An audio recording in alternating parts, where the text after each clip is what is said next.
So although I enjoy my job as a field adjuster, I'm not going to sit over here and lie to you and make it seem like it's a walk in the park and like it's easy. You have to have some skills to be able to do this job efficiently and not lose your mind. You in the past, I'm in the future. You mad, they don't salute you. I need a bag. Thank you guys so much for clicking on this video. If you're new here, my name is Keela Treshawn and I make videos on lifestyle, insurance, and mental health.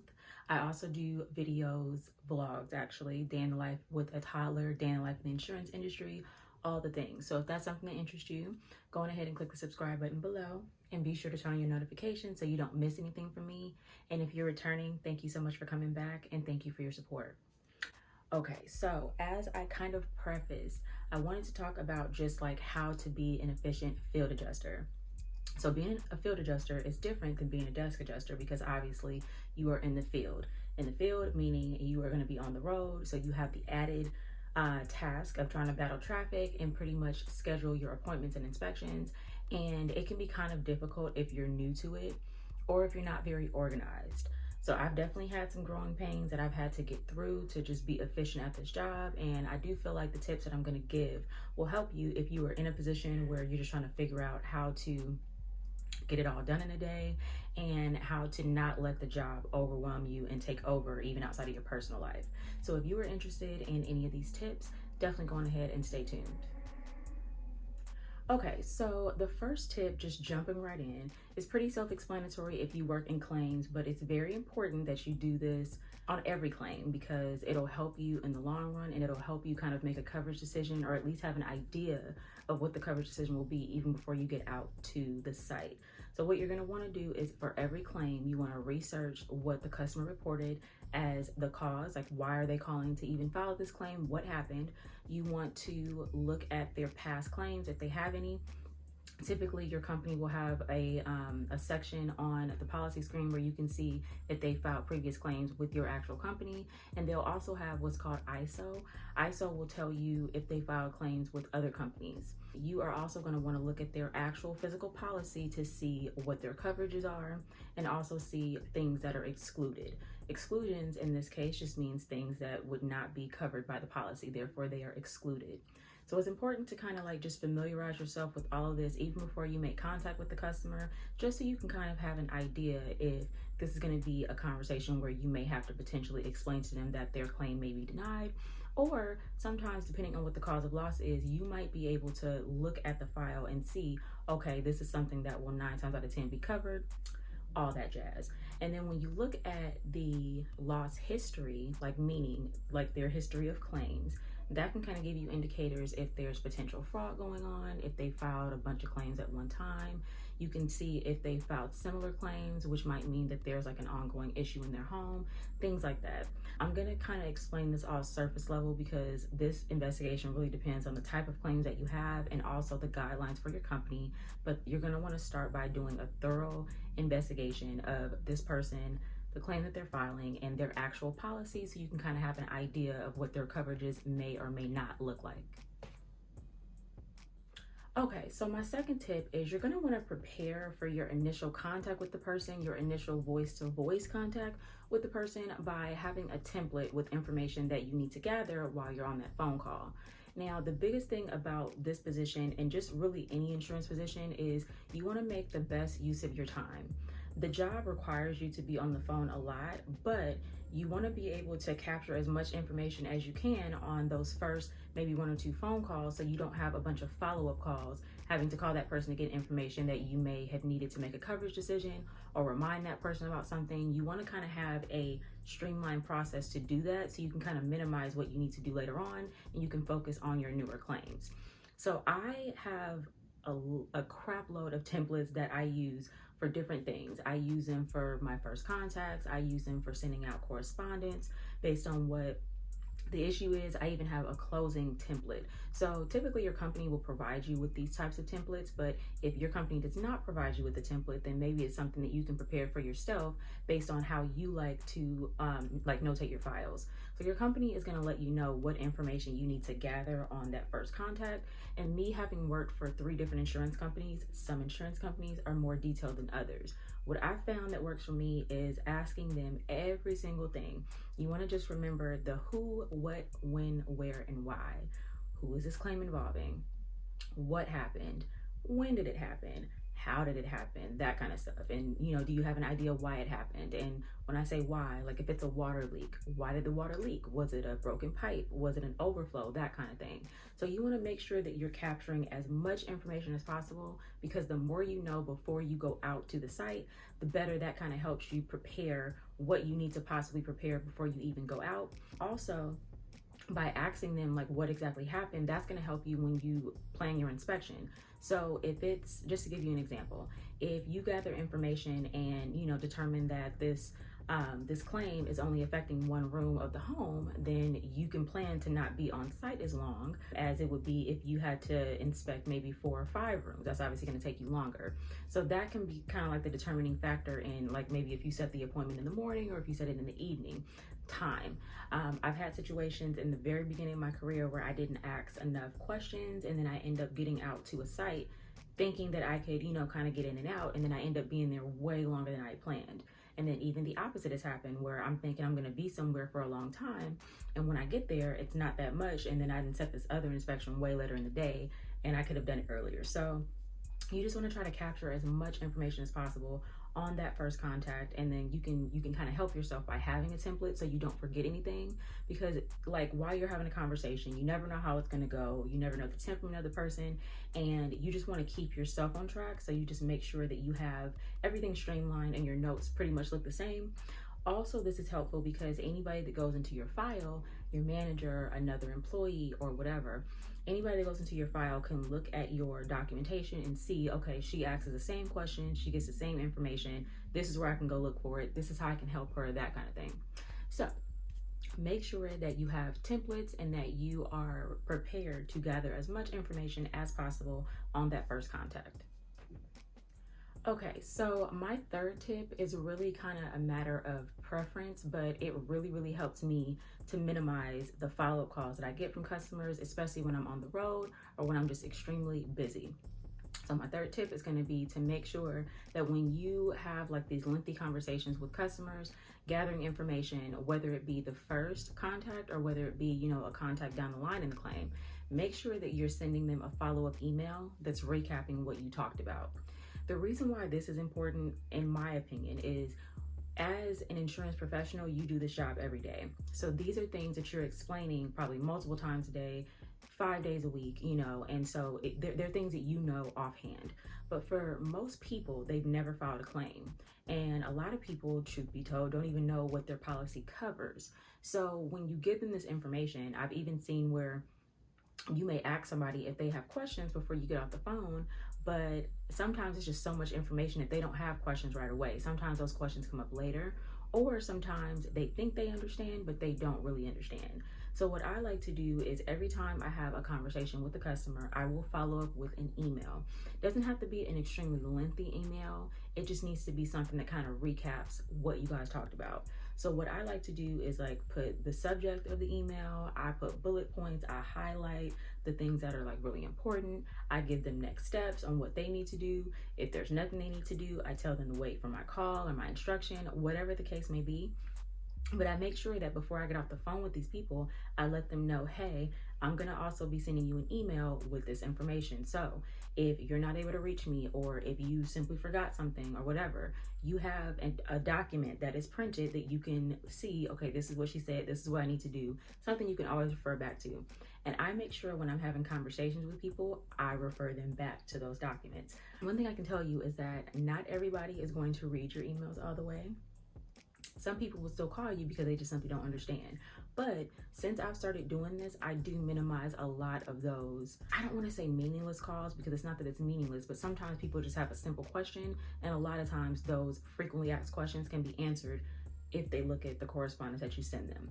So consider sending follow-up emails whenever you have a conversation, especially if it's a long one. Okay, so my fourth tip is about setting up your inspections.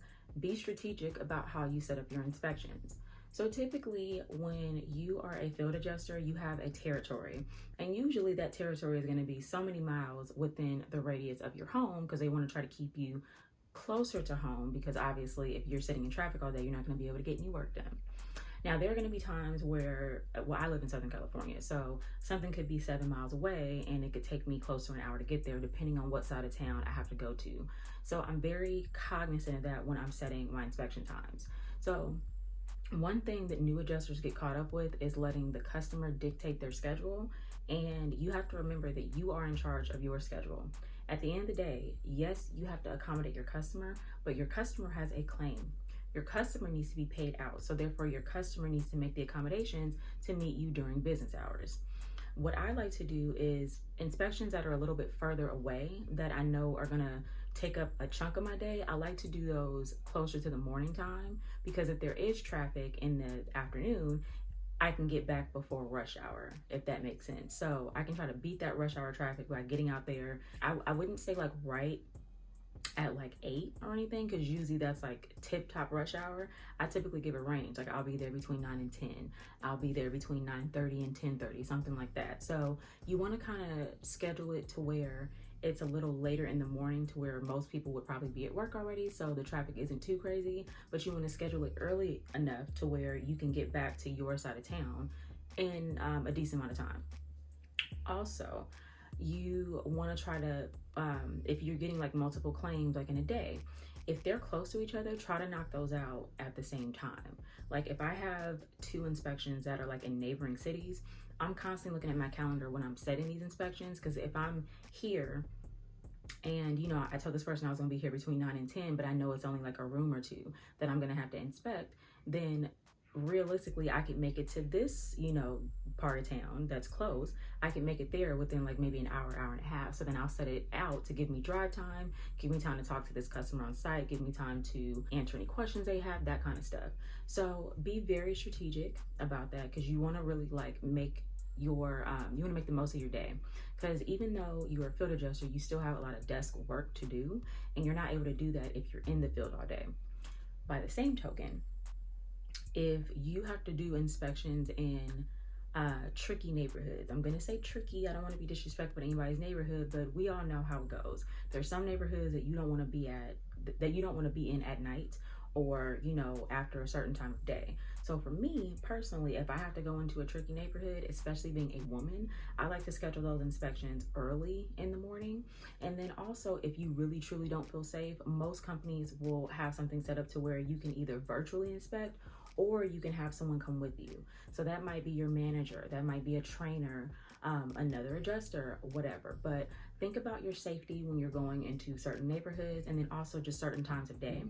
If you ever don't feel comfortable, make sure that you're, letting your team know, letting your manager, your trainers, whoever know, so arrangements can be made, because your safety is most important. So that 4th tip again, be strategic about your inspections. Make sure that it works for you and how you want to set up your day.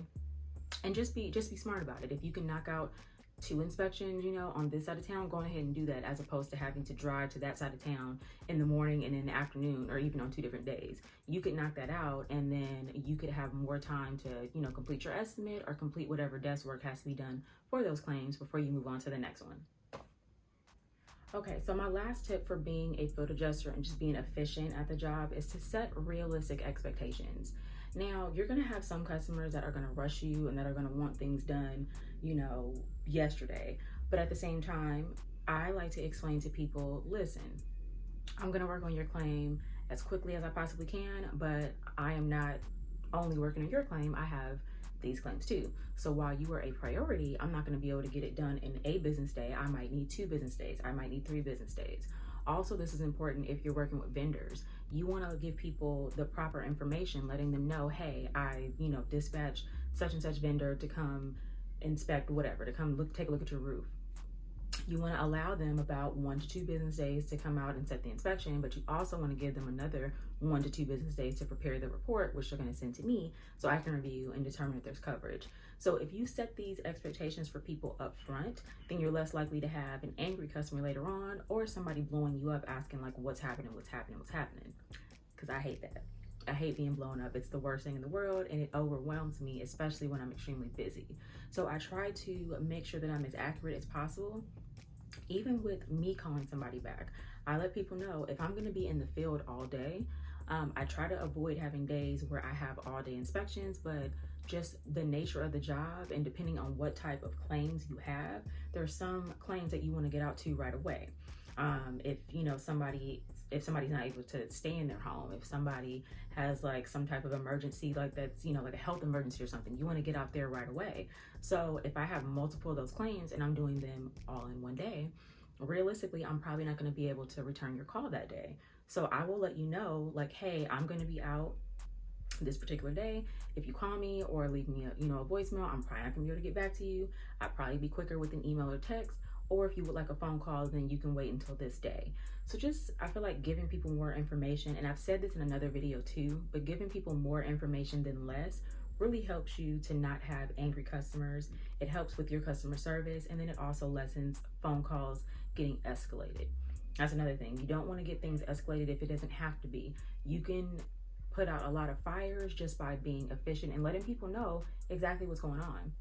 Most of the customers that you have, they work, they have jobs, they understand that you cannot be available to them 24/7. And the customers that don't understand that you can't be available to them 24/7, you kind of giving them that reminder and setting the expectation at least has in their mind, okay, she told me that she had X, Y, and Z going on. Yes, I called her. Yes, I left a message. Let me go on ahead and give her until tomorrow to reach back out to me. So I know that was a mouthful, but just make sure that you're setting the proper expectations and telling people how to contact you and what to do if there is an emergency, if you just cannot get back to them. All right, you guys, so I know that was a lot of talking, okay? But I just want to make sure that if you are a field adjuster or if you're even thinking about going into that type of position, you kind of have an idea of what is expected and what can kind of help you to make the job easier. Like I said in the beginning, it's not an easy job by any means, but it can become easier if you're efficient. I think the biggest thing is once you learn the technical part, like once you learn the terms and just kind of how to structure your claims, really the job is going to be like managing your desktop. And the best adjusters are able to manage their desktop in a way where they are able to take care of their customers, they're able to make it to their inspections, and they're able to still get good customer service scores, still get good cycle times. Cycle time basically means that the time that it takes from when you get the claim to when you pay. You're able to kind of do all that and like do the juggling. A lot of it really is just making sure that your customers have bought into you, making sure that your customers like you and trust you. That's like a big thing. And the only way to build that trust is to just be upfront and honest about what you're doing, and then just show them like that you're working for them, but you need them to work with you. So that's been very helpful for me, just like letting people know like, hey, I got you. I'm going to do everything as quickly as possible. Staying true to my word. If I tell you I'm going to call you back tomorrow, I'm going to call you back tomorrow. And if I can't call you back tomorrow, then I can call you back this day, but you know that up front. It's not a surprise. So yeah, I definitely hope this helped. I know a lot of these tips are probably similar to other videos I've done in the past talking about just how to be successful as a desk adjuster, but there are some different tactics really to being a field adjuster, because again, you have that added task of having to drive around to people's homes. So it's a lot that goes into it, but it's not rocket science. It's nothing to be scared of. It's just something that you have to prepare for if you do want to do a job like this. I do think that it's a rewarding type of job, because once you kind of have this experience, really the insurance industry is your oyster, and there are a lot of different departments that you can go into using this valuable experience, and there's money to be made. So if you enjoyed this video, definitely go on ahead and give me a thumbs up. It really helps with the YouTube algorithm. If you have not subscribed, go on ahead and click that subscribe button below. Turn on your notifications so you don't miss anything from me. With that being said, you guys all have an amazing day, and I will see you next time. You in the past, I'm in the future. You mad, they don't salute you. I need a bag, size is super.